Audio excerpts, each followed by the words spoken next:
Sur Europe 1, l'heure de retrouver Sonia Mabrouk et son invité ce matin, Vincent Enouf, directeur adjoint du Centre national de référence des virus respiratoires à l'Institut Pasteur. Bienvenue à vous et bonjour Vincent Enouf. Bonjour. Merci d'être avec nous. Vous faites partie à l'Institut Pasteur de ceux qui ont été les premiers à séquencer le virus, les variants. C'est évidemment essentiel. Mais tout d'abord, est-ce qu'on fait face, comme on l'entend, à une nouvelle épidémie avec ces variants, ou est-ce que pour vous, et de manière pragmatique, c'est la suite presque logique ?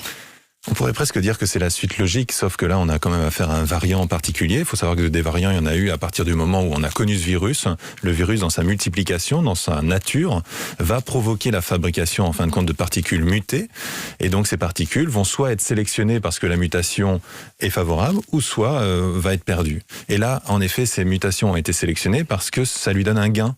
Ce virus a la capacité de mieux diffuser dans la population.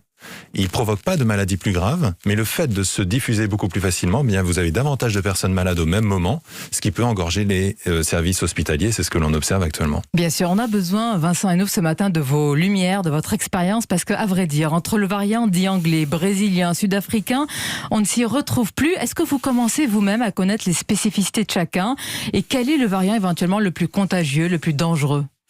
Alors aujourd'hui, avec les connaissances que l'on a et des mutations, parce qu'il faut apprendre à connaître aussi ces mutations, on utilise plein de techniques, des technologies particulières et notamment de la conformation de cette fameuse protéine. On parle de la spicule, de la spike. En fin de compte, c'est la protéine qui va permettre la fixation du virus à ses récepteurs. Pour le variant anglais, eh bien, il est favorisé, donc il se fixe beaucoup mieux, comme je viens de vous le dire.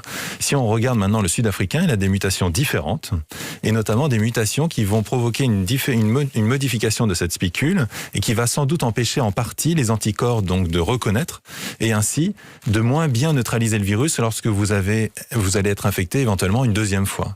Et c'est ça qui peut être un peu alarmiste et qu'il faut étudier en effet, c'est de savoir jusqu'à quel point ce virus n'est pas neutralisé par des anticorps de patients, par exemple, qui seraient infectés lors de la première vague. Je ne dis pas qu'ils ne seront pas du tout neutralisés, mais il y aura une efficacité un peu moins bonne. Et puis après, si on va jusqu'au vaccin, on pourrait très bien avoir des vaccins avec une efficacité un petit peu moins bonne, mais qui permettraient tout de même de protéger les personnes. On va y venir, évidemment, parce que l'impact sur l'efficacité des vaccins est essentiel en ce moment. Vincent Enouf, il y a la question aussi, puisque vous y travaillez sur ces variants, qu'est-ce qui favorise leur développement ? Je voudrais vous soumettre la conclusion d'un rapport israélien à ce sujet. Voici ce qui est écrit, je cite la phrase.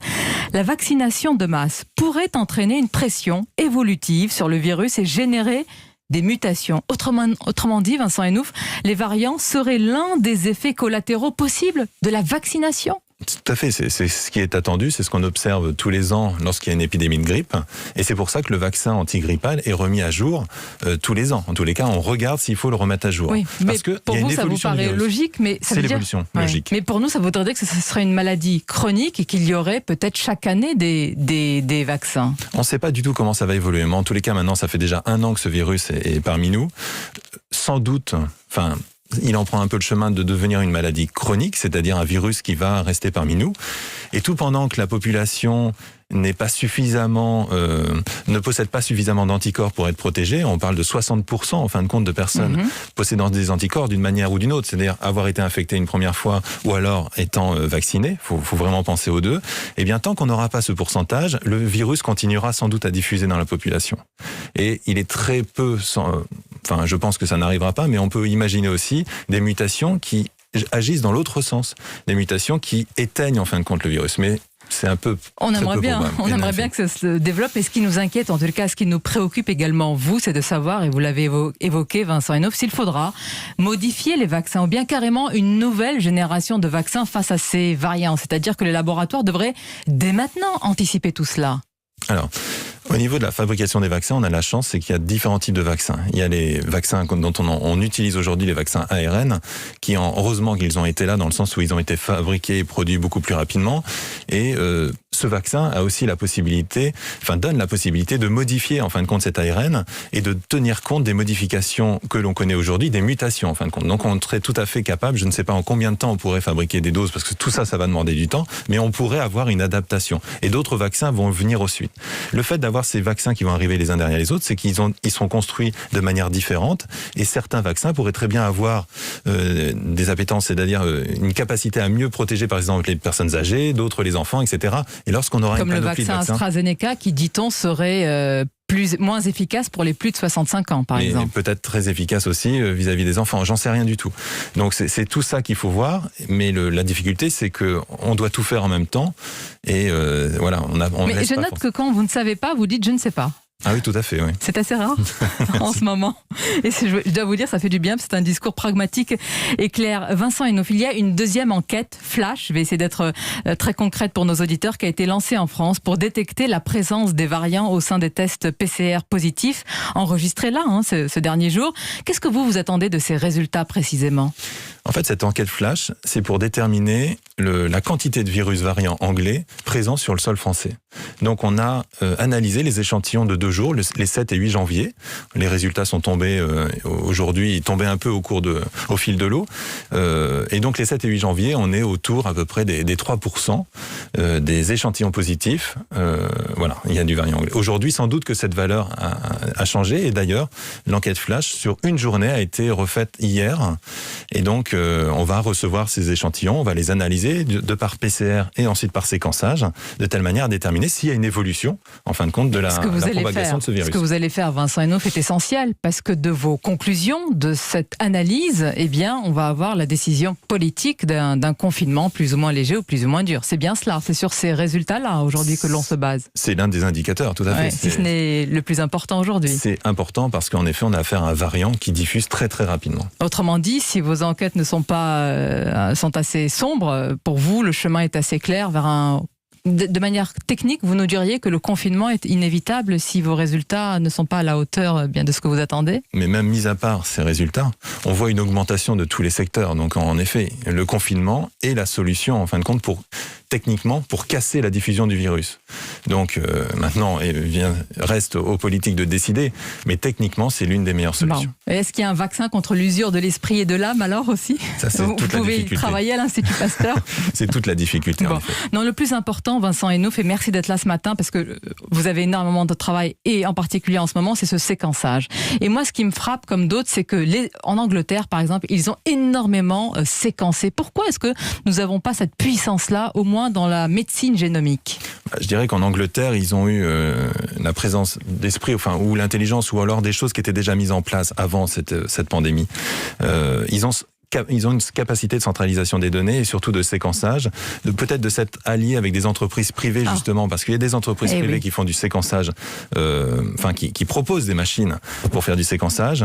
Et donc tout ce discours, en fait, cette centralisation a permis de séquencer beaucoup. On peut regarder aussi, ils ont énormément séquencé, mais qu'est-ce qui se passe aujourd'hui en Angleterre ?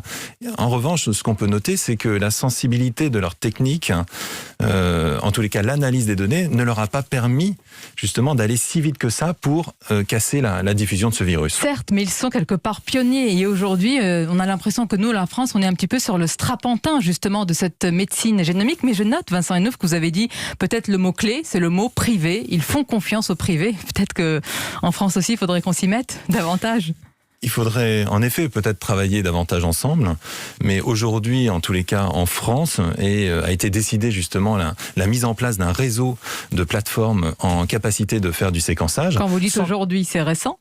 C'est assez récent, c'est dans les semaines, les 2-3 semaines où là vraiment il y a une discussion parce qu'il y a vraiment un intérêt important. Ce qu'il faut dire, c'est que le séquençage est déjà utilisé depuis 1 an. On a déjà séquencé. C'est ce que vous faites, vous. L'Institut Pasteur a séquencé les premiers virus. Mais mis à part ça, là, c'est mettre en réseau et surtout utiliser le séquençage d'une manière un peu nouvelle. C'est toujours faire de l'épidémiologie, mais c'est l'utiliser davantage en surveillance, de telle manière à avoir ce maillage général en France et savoir ce qui circule et quel type de virus. Parce que l'importance aujourd'hui, vous êtes atteint d'un coronavirus, mais lequel en fin de compte ? Est-ce que c'est le variant anglais ? Est-ce que c'est le variant sud-africain ? Mais demain, il va y avoir d'autres variants. Donc c'est de mettre en place des outils bioinformatiques suffisants pour détecter des mutations qui pourraient apparaître, qui aujourd'hui sont peut-être apparues. Ça s'appelle l'anticipation. C'est de l'anticipation. Mais oui, et heureusement que vous êtes là pour le faire. Mais si je vous ai posé la question, Vincent Hainaut, sur l'Angleterre, c'est que vous faites partie de l'Institut Pasteur. Et c'est vrai qu'on a beaucoup commenté ces derniers temps l'abandon du vaccin Pasteur. Il y a aussi le retard du vaccin Sanofi. Pour nous, c'est une forme de blessure d'orgueil pour nous, Français, citoyens. Et pour vous qui êtes à l'intérieur, comment vous le vivez ? Alors, je ne suis pas directement dans les équipes qui font, mais ce qu'il faut voir, et je pense que le message important, qui a un nom qui est dans notre imaginaire collectif. Il y a 3 vaccins qui sont lancés. Il y en a un, en effet, parmi les 3 qui a été arrêté. Justement, c'est de la transparence. C'est justement être juste. Si ce vaccin n'apporte pas, et pour tous les vaccins c'est la même chose, s'il n'apporte pas un gain, un bénéfice, l'aventure ne doit pas être poursuivie. Et en cela, l'Institut Pasteur a été très honnête. Tout à fait. Mais est-ce qu'on aurait dû parier sur d'autres technologies? Mais ça, c'est peut-être... On a 2 autres vaccins encore. Ouais. Donc il y a d'autres technologies. Vous restez optimiste. Bien sûr. Ouais. Mais on a envie, nous, que notre pays, pour conclure, monte sur le podium des pays en pointe dans la recherche pour le progrès, l'innovation. Qu'est-ce qui nous manque, Vincent? Vous voyez tout cela, j'allais dire, au plus près. Qu'est-ce qui nous manque? Où est cette flamme? À mon avis, il ne manque pas grand-chose. Mais ce qu'il faut bien voir, c'est que... Il manque la vision, peut-être. Je ne sais pas s'il faut parler de vision. En tous les cas, on n'a pas forcément les mêmes stratégies initialement. Et aujourd'hui, on en est là. On parlait du séquençage. Je pense qu'il n'est absolument pas du tout nécessaire de faire autant de séquençage qu'en Angleterre. Il faut en faire, mais il faut le faire de manière pragmatique et évidente pour l'ensemble. C'est ce que vous le faites, de manière pragmatique, comme votre discours. Donc merci d'avoir répondu de manière claire aux questions ce matin, Vincent Enouf. Et évidemment, vous allez rejoindre l'Institut Pasteur, puisque cette enquête flash va être essentielle pour la prise de décision politique. Bonne journée à vous. Merci à vous. Et à nos auditeurs, bien sûr.